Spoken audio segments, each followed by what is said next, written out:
ओम नमः शिवाय। श्रावण महात्म्य का 17वां अध्याय।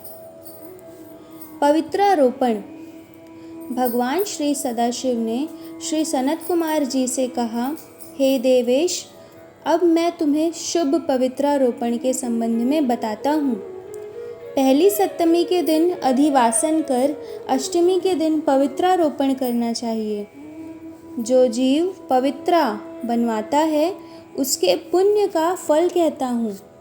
हे विप्र, वह एक महाव्रत दान तथा सब तीर्थाभिषेचन का फल प्राप्त कर लेता है। इसमें कोई संशय नहीं है, क्योंकि सवर्गता शिवा सबके निवास करते हैं।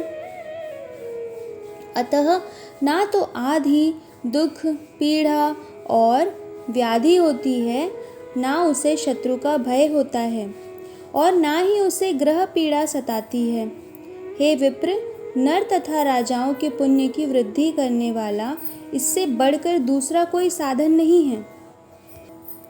हे सनत कुमार, मैं तुम्हारे प्रेम के कारण इस सौभाग्योपादक साधन का प्रकाशन कर रहा हूँ। हे वत्स, श्रावण महीने की शुक्ल पक्ष की सप्तमी के दिन अधिवासन करके सब अर्चन का सामान संचित करें। देवी के प्रति उत्तम युक्ति द्वारा गंध, पुष्प, फूल आदि सब पूजन सामग्री लेकर अनेक तरह के नैवेद्य, वस्त्र, आभरण आदि एकत्रित करें।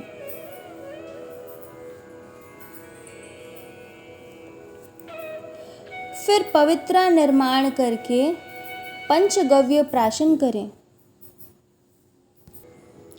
चरु द्वारा दिग्बली और अधिवासन कर रमणीय कपड़ों तथा पत्रों से पवित्रा का आच्छादन करना चाहिए। 100 बार देवी के मूल मंत्र से अभिमंत्रित करके संपूर्ण शोभा युक्त उस पवित्रा को देवी के सामने स्थापित करना चाहिए। देवी के लिए सुंदर मंडप बनाकर रात को जागना चाहिए। उसके सामने नट, नर्तक, गायक आदि के कुशल विधि गणों द्वारा नृत्य, विद्या, विशारद, वाद्य, गीत इत्यादि का आयोजन करना चाहिए। अगले दिन प्रातःकाल स्नान करके दिशाओं में बलि देनी चाहिए। विधिवत देवी का अर्चन करने के बाद स्त्रियों तथा द्विजों को भोजन करवाना चाहिए और दक्षिणा देनी चाहिए। हे सनत कुमार, यथाशक्ति नियमों का पालन कर राजा को स्त्री, जुआ, शिकार और मांस का बड़ी दृढ़ता के साथ त्याग करना चाहिए। द्विज तथा आचार्य को स्वाध्याय का, वैश्य को खेती और व्यापार का कार्य 5-7 दिन बिल्कुल ना करना चाहिए। ऐसा ना कर सके तो केवल 3, 1 या आधा दिन अपना कारोबार बंद करके केवल देवी के ध्यान में अपने मन को लगाना चाहिए। जो ज्ञानी सविधि पवित्रारोपण नहीं करता, हे वत्स, उसका पूरे वर्ष भर अर्चन निष्फल जाता है। अतः मनुष्य को भक्ति द्वारा देवी परायण होकर प्रतिवर्ष शुभ पवित्रारोपण करना चाहिए। कर्क अथवा सिंह का सूर्य हो जाने पर श्रावण मास की शुक्ल पक्ष की अष्टमी के दिन देवी के लिए पवित्रारोपण करना चाहिए। इसे ना करने पर दोष होता है, क्योंकि यह नित्य कर्म है। श्री सनत कुमार ने पूछा, हे महादेव, आपने जो पवित्रारोपण कहा है, हे प्रभु,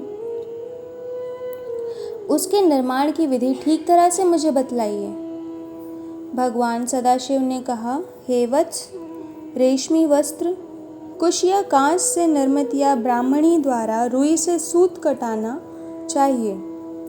सूत्रों को त्रिगुण कर पुनः त्रिगुणित करने पर उनकी 360 संख्या होनी चाहिए। 360 सूतों को उत्तम, 270 को मध्यम और 180 सूतों को अधम कहा है। 100 ग्रंथि का उत्तम, 50 ग्रंथि का मध्यम तथा 16 ग्रंथि का पवित्र कनिष्ठ है, या 6, 3, 4, 2, 12, 24, 12, 8 ग्रंथि का कनिष्ठ पवित्र होता है। देवी प्रतिमा की नाभि तक सीमित पवित्रा कनिष्ठ, जांघ तक मध्यम, जानु तक की पवित्रा उत्तम होती है। उस पवित्रा की सब गांठों को केसर से रंगना चाहिए तथा सर्वथा भद्र वेदी पर देवी का अर्चन करके देवी के सामने कलश या बांस पत्र पर रखनी चाहिए, पवित्रा रखनी चाहिए। 3 सूत्रों में ब्रह्मा, विष्णु और शंकर का आवाहन करना चाहिए। 9 सूतों में ओंकार, सोम, वह्नि, नाग, चंद्र, रवि, ईश और विश्वदेव का आवाहन पूर्वक स्थापन करना चाहिए। अब मैं ग्रंथियों में देवी के स्थापन की विधि कहूँगा, तनिक ध्यान पूर्वक सुनो। क्रिया पौरुषी, वीरा, विजया, अपराजिता, मनोमनी, जया, भद्रा, मुक्ति और ईशा इन नामों के आदि में प्रणव लगाकर ग्रंथि संख्या के अनुसार आवृत्ति करके आवाहन तथा चंदन आदि से अर्चन करना चाहिए। धूप देकर प्रणव द्वारा अभिमंत्रित कर देवी को पवित्रारोपण का विधान मैंने तुमसे कहा है। जिन दूसरे देवों को प्रतिपदा आदि तिथियों में पवित्रारोपण करना चाहिए, उन देवों को मैं तुमसे कहता हूँ।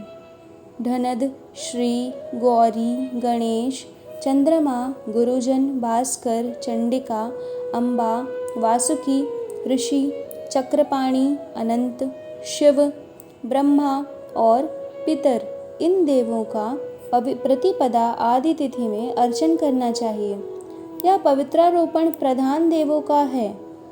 उनके अंग देवों को 3 तार वाला समर्पण करना चाहिए।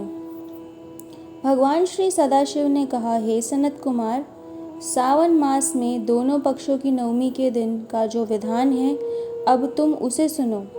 हे वत्स, नवमी के दिन यथाविधित कुमारी कन्या, कुमारी नाम वाली दुर्गा का अर्चन कर व्रत करके दूध तथा शहद मिला हुआ भोजन करना चाहिए। या दोनों पक्षों की नवमी को निरंतर उपवास करके कुमारी नाम वाली चंडिका का निरंतर पूजन करना चाहिए।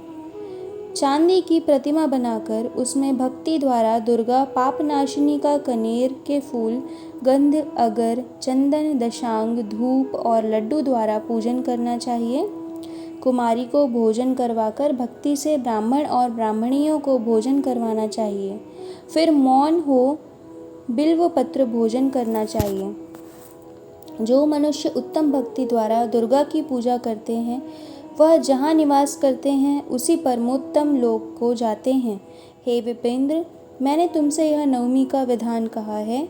यह प्राणियों के सब पापों को नष्ट करने वाला है, सब संपत्तियों को देने वाला है, पुत्र पौत्र आदि की वृद्धि करने वाला और अंत में सद्गति देने वाला है। प्यारे श्रोताओं, आपसे यह फिर से निवेदन है कि इनमें जो भी चीज़ें हम बताते हैं वो आपके जानने के लिए है। ये ज़रूरी नहीं है कि आप ये कर पाएँ। इसलिए आप कृपया इन्हें जानकारी के अनुसार आप इसे ग्रहण करें और आप अपनी यथाशक्ति ही भक्ति और सारी चीज़ें करें। जय जय श्री राधे। ओम नमः शिवाय।